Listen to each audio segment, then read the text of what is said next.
Oi, tudo bem? Eu sou a Marcela, eu sou advogada há 9 anos pela PUC, com pós-graduação empresarial com ênfase em societário e mercado de capitais pela FGV. Eu trabalho há mais ou menos uns 10 anos com startups, sou sócia cofundadora de uma empresa chamada Startup Legal de legal e de cool. Então, é uma consultoria jurídica para startups, do início ao fim, desde o business plan, Canvas, modelos de negócios, registro de marcas, questões jurídicas, operacionais. E também tenho um escritório de direito, de advocacia, especializado em M&A, que também tem a ver também com as startups. Enfim, a gente tenta pegar do início ao fim as startups. Hoje eu vou falar sobre como conseguir investimento, mas eu queria primeiro convidar vocês a refletir sobre a seguinte pergunta: vocês precisam de investimento mesmo? Vocês estão na fase de ter esse investimento? Ou vocês leram a Exame, leram a VCSA, leram algumas revistas e acharam que ganhar 150 milhões de dólares é de um dia para o outro, que vocês estão como o Google na garagem de casa e aí vai vir um cara, um angel, vocês estão em Silicon Valley, acharam vocês muito legais e doar dinheiro porque vocês são legais. As coisas não acontecem dessa forma. Muitas startups que eu trabalhei com elas acham que é fácil empreender, não é. Não estou dizendo que seja impossível, é muito legal, é muito desafiante. Mas a pergunta que não quer calar é essa: qual é a fase de conseguir investimento? Acho que essa é uma das perguntas mais difíceis que se tem na vida de um empreendedor. Normalmente, as empresas começam fazendo bootstrapping, nada mais é do que um capital próprio. Claro que as pessoas mais jovens têm menos dinheiro, enfim, têm menos experiência de vida, não claro, mas normalmente têm menos experiência de vida, então elas têm menos tempo de experiência e, portanto, podem investir menos. E aí vem aquela coisa dos 3 Fs, né? Friends, Full and Family. Tudo bem, os amigos estão botando dinheiro porque gostam de vocês, a família também, aí tem os idiotas, né? Os babacas, tô brincando, sempre botam dinheiro. Mas aí tudo bem, aí a gente vem numa pergunta que faz o seguinte: por que o investidor vai querer investir na sua empresa? Se você não conseguiu um investimento suficiente, se você está pedindo dinheiro para eles, se a sua empresa ainda está no período da ideia, para que seria esse capital? Para o prolabore de um sócio? Os investidores não gostam de pagar uma mesada, de pagar um salário para algum sócio, enfim, da empresa. Para despesa de marketing, legal. Então, o que vocês chegaram a isso? Vocês já tem um protótipo, já tem um MVP, o dinheiro é para o jurídico, para a contabilidade? Legal. Quais são os sócios? O que vocês têm de diferente? Vocês resolvem algum problema que realmente é um problema? Uma vez eu estava numa aula que uma startup tinha feito uma melancia quadrada. Tipo, foda-se, isso não é útil, sabe? Tipo, não é útil, sério. Então, assim, pra quê, sabe? Ou então, sei lá, trouxeram um restaurante russo, de comida, tipo, russa, quiseram lançar no verão, tipo, faz calor no Rio, tipo, as pessoas não vão comer sopas quentes russas, sabe? Então, assim, vocês têm que primeiro pensar o que vocês querem quando vocês querem investimento, em que fase vocês estão, se vocês têm sócios que não querem só uma mesadinha, o que vocês pensam a longo prazo, se vocês querem. Eu tinha um sócio que era assim, ele queria trabalhar num banco, ganhar 30 mil por mês e queria também ganhar com startup. Não dá, sabe? Não é que não dá, é difícil que isso aconteça. Então, os investidores, quando eles vão ver qual é a fase da sua empresa, vão ver muito isso. Para que é, o que você já tem, tá no período da ideia, não tá. Nem a Silicon Valley hoje em dia bota dinheiro na ideia. Então, dificilmente o investidor vai colocar o dinheiro só na ideia. E, principalmente, o dinheiro vai ajudar ou vai atrapalhar? Muitas vezes atrapalha, tá? Muitas vezes os investidores anjos, principalmente, 21 212 fazia isso. Eles pegavam 40% do equity da sua empresa e deixavam que eram donos de vocês. De certa forma, eles são prestadores de dinheiro, só que o banco te empresta juros e não te enche o saco, não te pergunta. E as aceleradoras perguntam. Então, assim, sendo muito sincera, vamos pensar nisso, assim, tá certo pedir investimento, tem várias formas de financiamento, mas a gente tem que ver se tá na fase, qual é o tipo de financiamento que mais corresponde à expectativa da startup. Tá, então, as formas são, primeiro, capital próprio, que é o bootstrapping, tem vantagens e desvantagens. Vantagens é que você botou dinheiro na sua empresa, se não der certo, ok, você perdeu e ok, você não tem que ficar devendo nada para ninguém. Tem baixo custo de oportunidade. A desvantagem é que o dinheiro é escasso, então as pessoas mais velhas até têm, enfim, mais dinheiro, mais reserva, mas muitas vezes, se for o dinheiro do pão e do filho de vocês, não coloquem, tipo, não coloquem. Outras agências de fomento, eu não uso muito elas, porque são muito específicas. Senai, FINEP, CNPq, Agência de Amparo à Pesquisa, é legal. O Sebrae usa muito isso, eles falam de recursos não reembolsáveis ou a fundo perdido, porque eles quase não cobram juros ou quando fazem muito pouco, mas é realmente para setores muito específicos, sei lá, tipo certa tecnologia de informação, isso é específico, mas para segmentos muito específicos. Tem as dívidas de fomento, o Criatec e o Cetec são os mais famosos. O amigão meu do Criatec 2, a gente foi no outro dia, ele disse que não está botando só na ideia, então a empresa já tem que estar rodando, já tem que ter uma equipe coesa. Eles têm um desafio de embolsarem 27 empresas até o final de 2017. Depois eles têm um plano de desinvestimento. Estão fechando já uma unidade que é no Nordeste Fortaleza. Ou seja, até o Fundo Criatec não está em crise, mas está começando a reavaliar algumas coisas. E eles só não botaram na ideia em uma startup que não está performando bem, porque a startup, a equipe deles é sensacional. Assim, um cara fez MIT, o outro fez não sei onde, fez, sei lá, acho que Copiad, não sei. Eles são muito bons. Outro empréstimo bancário, que é muito comum, é o que eu menos recomendo, porque as taxas são caríssimas, os juros são altíssimos, e muitas vezes é juro composto, então você vai devendo aqui, vai devendo lá, então é um inferno. Eu não recomendo, mas tem alguns casos que são, enfim, são bons. Muitas vezes o empréstimo é mais para franquia, por exemplo, porque eles têm mais linhas legais para franquias, linhas que não são tão caras. Outros comuns são as incubadoras, as aceleradoras. As incubadoras hoje em dia não estão muito, enfim, em voga como já tiveram. Os maiores são da FRJ e da PUC hoje em dia. É legal, porque você tem um lugar de coworking, vamos colocar dessa forma. Eles dão assessoria escassa, um pouco contabilidade e tal. É legal, mas não é nada especializado. Para as startups, muitas vezes tem que ser especializado, porque muitas vezes o segmento delas requer alguma coisa um pouco mais especializada. As aceleradoras do Rio, hoje em dia não tem mais nenhuma, praticamente. A Pipa era para economia criativa, a Papai era para telecom, a 21212 era mais para TI. Elas fecharam, mas era legal, porque a ideia da mentoria é legal. Enfim, a ideia de você poder conversar com pessoas do seu mercado e pessoas de mercado é bacana. E aí eu falo aqui da Startup Brasil, que é como se fosse um grupo de aceleradores. Pode me cortar, tá, se quiser. Dura mais ou menos um ano, tem que ter habilitação, como se fosse um edital das aceleradoras, tem a seleção das startups e tem a aceleração mesmo, que dura perto de um ano. Tem os investidores externos, Capital Semente, que é o Seed.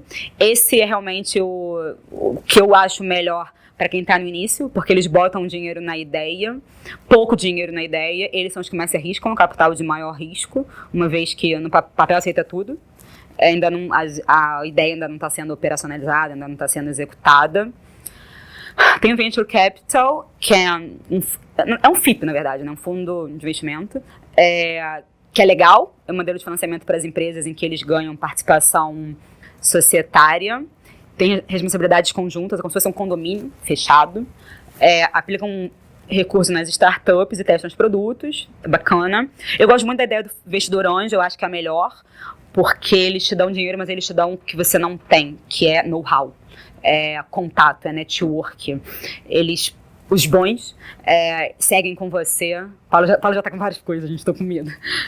Os bons já estão com você, enfim, eles te dão dicas, te falam vai por aqui, vai por ali, porque eles são muito especializados naquele mercado, então eles já sofreram baques e tentam evitar que você não sofra ou que a sua equipe não sofra. E eu acho eles os melhores, assim, disparados, porque dinheiro qualquer lugar tem. Não é difícil conseguir dinheiro. É difícil conseguir um bom dinheiro com um bom ciclo, um bom caminho e um bom advisor, né? Um bom conselheiro.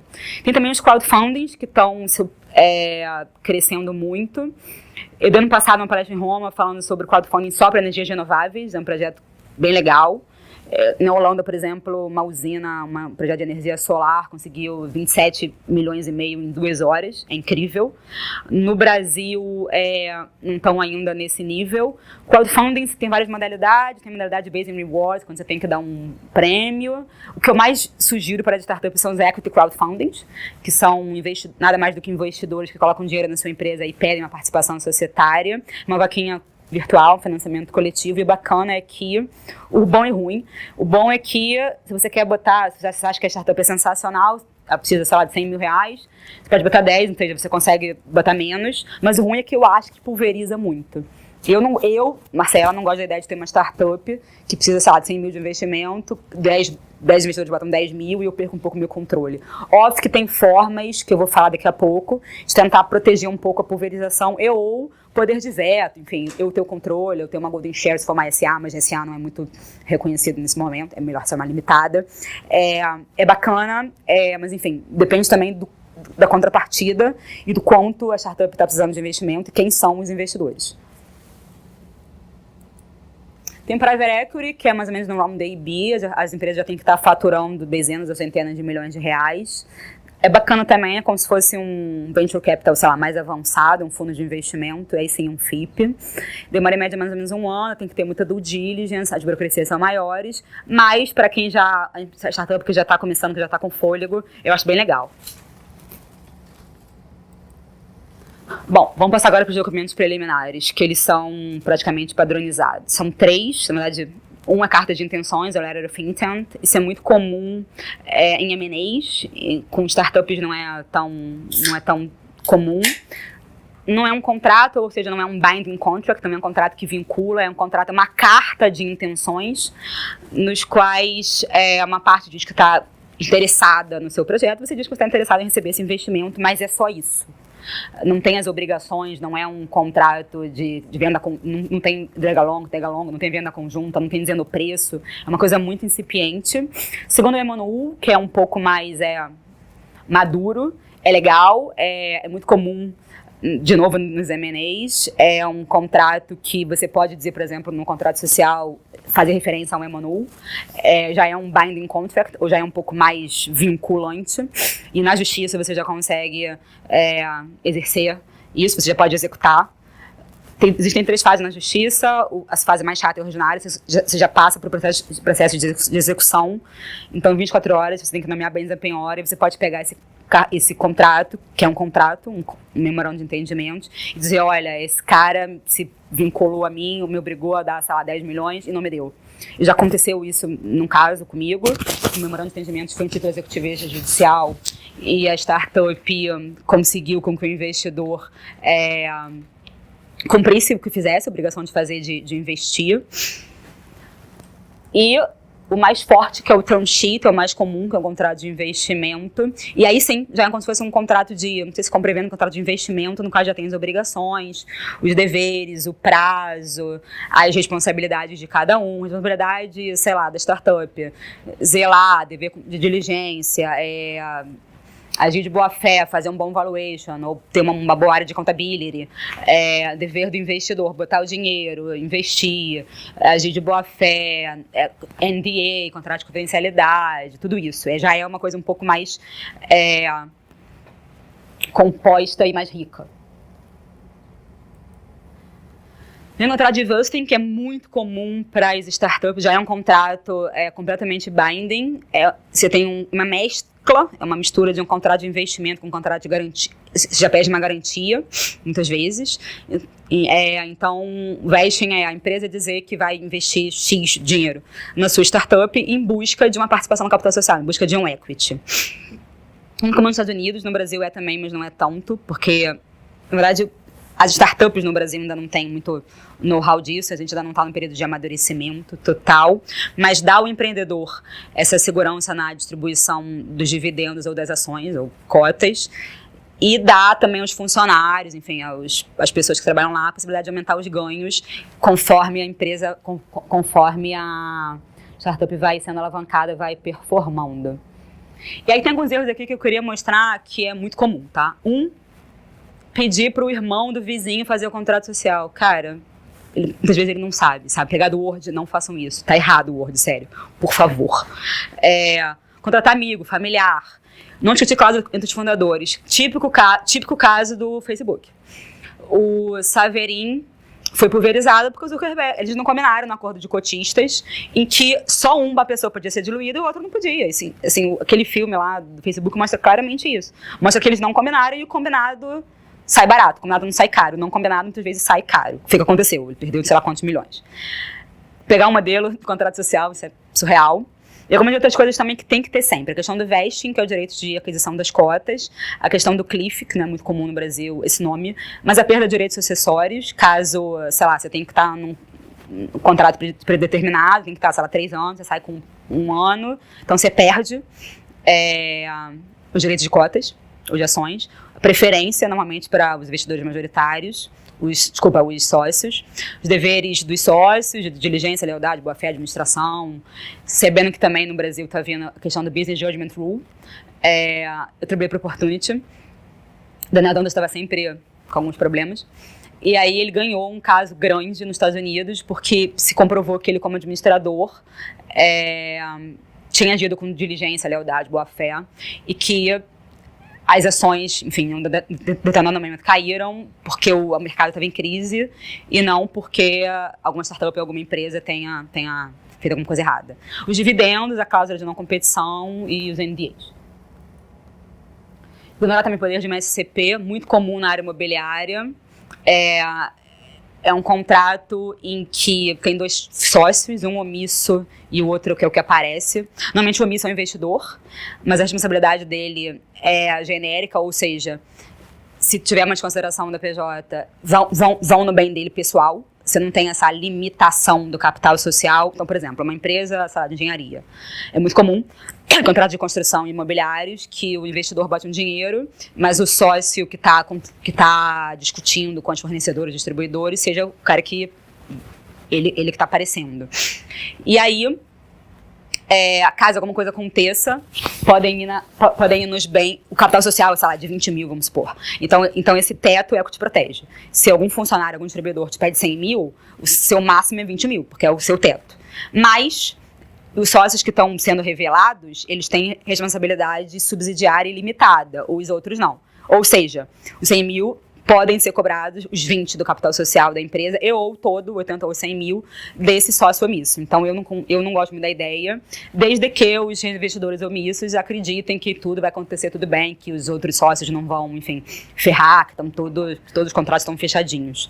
Eu acho difícil. Mas é bom também que não gere tributação de imposto de renda, é muito mais barato do que fazer uma SA, porque a SA, como o Paulo vai dizer agora, ele não gosta, porque ele acha que é para empresas um pouco mais, que já estão operando no mercado, que já estão funcionando bem. Os gastos são um pouco mais caros, eu não acho que são tantos. Os deveres são mais chatos. Se for uma SA aberta em bolsa, óbvio que não pode ser uma startup, então assim, a gente não pode nem comparar. A SA de capital fechado eu não acho tão difícil. A Gillette, por exemplo, é uma puta empresa que é uma SA de capital fechado, que é uma limitada. Tem empresas limitadas que são enormes, que têm os mesmos deveres das SAs, ou seja, de demonstrar os fluxos financeiros em jornal, de fazer demonstração relevante, informação relevante para os sócios, enfim. Outros erros não discutir o direito de aquisição de cotas e os vestings, não pensar no PI, na propriedade intelectual. Então, o NDA, o acordo de confidencialidade, pode ser um mal necessário. Já ouvi falar, não sei se aconteceu isso, não é incomum, que o investidor escute a ideia de uma startup e acha sensacional, não tiver um NDA, o investidor foi lá e fez uma igual. Assim, nada impede. Mas, na verdade, esse contrato de não confidencialidade, de não concorrência, eu acho ele meio... Se você quer enganar alguém, com contrato sem contrato você consegue, assim, isso é fato. Se você está de boa fé, não. Então, assim, ele conseguiu fazer uma concorrência porque ele conseguiu executar mais rápido do que a startup. Ponto. Não existe plágio. Existe você conseguir executar a ideia mais rápido. Mas, enfim, é bom ter. Outras coisas, a questão da opção de compra, que o Paulo também não gosta. Já tô antecipando aqui as coisas, né? Já tô me protegendo. Mais 3 minutos para dar hoje. Sério? Aqui mesmo. Tá. Desculpa. Foi no Facebook? Tá. Desculpa. Mas vai dar uma extensão pra você terminar isso aí. Tá, então, é uma opção de compra, você, depois de determinado período, eu tenho uma startup da FGV que é isso, a FGV não quer exercer direito de compra. Depois de 2 anos, a FGV, sei lá, cobrou 50 mil para fazer o business plan da startup. Os sócios estão meio que brigando, então a startup, o FGV Júnior, acho que não vai exercer o direito de compra. Então, certo. Convertible notes são muito polêmicos, nada mais são do que notas conversíveis, então título de crédito. É um veículo de investimento usado por investidores, normalmente seed, que é os raízes, os mais comuns. E eles investem numa startup e tentam adiar o valuation, ou tentam esperar um round A ou B, para ver se eles vão querer converter o dinheiro deles em capital, seja em cotas ou em capital, ou o saldo do devedor vai ser restituído para eles com juros.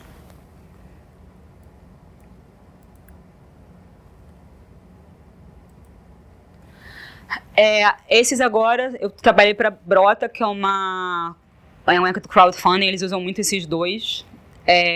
Tá no Startupia, eu não botei a referência, mas enfim, depois eu posso botar uma entrevista com o Politica, meu amigo. Eles usam muito o título de dívida conversível com a TDC. Nada mais é do que o mútuo tradicional. Eles têm uma opção de converter em ações ou cotas, normalmente cotas, porque as empresas são limitadas. Ou resgatar com uma taxa de 3 ao ano, melhor do que banco, enfim, sei lá. Eu gosto da ideia. Os Estados Unidos usam muito isso que eu não gosto, que é esse SAFE, Simple Agreement for Future Equity. Funciona muito bem no Silicon Valley, com a Y Combinator, com as 500 startups. Eu não gosto da ideia porque se a startup estiver bombando, em um dado momento, eles podem descapitalizar a startup e eu não acho isso inteligente. Tô acabando, juro. Tá. Como eles se sentem mais seguros, normalmente com esse mútuo conversível ou convencional, nada mais é do que um empréstimo, então eles vão receber o dinheiro com juros, de 3 ao ano, enfim, não vão perder. O Brota acha que é uma opção mais interessante, o outro eu não gosto da ideia, justamente por isso. Porque se vingar e estiver performando, a não conversão do investidor representa a possibilidade do fundador retornar ao equity de uma forma muito barata, ou o contrário. Se tiver muito barata, se a dívida for barata, o empreendedor contrai uma dívida muito barata e o investidor pode ser que não seja interessante para ele. Como fica o investidor se a startup não der certo? Não fica, tipo assim, não fica. Não, sério, não fica, tipo, é um capital de risco. Tem algumas coisas que se pode proteger. Um exemplo é se não exercer o direito de opção de compra, ou seja, o investidor não vai virar sócio. Então se eu tiver uma desconsideração da PJ, não vai ter nada, ele não é sócio. Então, a cuja oportunidade dele foi o que ele investiu, ponto. Outras coisas é não converter a dívida, ou descapitalizar a empresa, ou pedir restituição com juros. Então, assim, tentou, não deu certo, pede. Mas muitas vezes o capital de risco realmente é grande, assim. A gente pergunta isso para os investidores. Vocês têm 100 mil para gastar? Tem 100 mil para perder? Se não tiverem, bota em ação. Enfim, não sei se ação também é uma boa, mas não bota em startup. Acabou. Desculpa, falei rápido.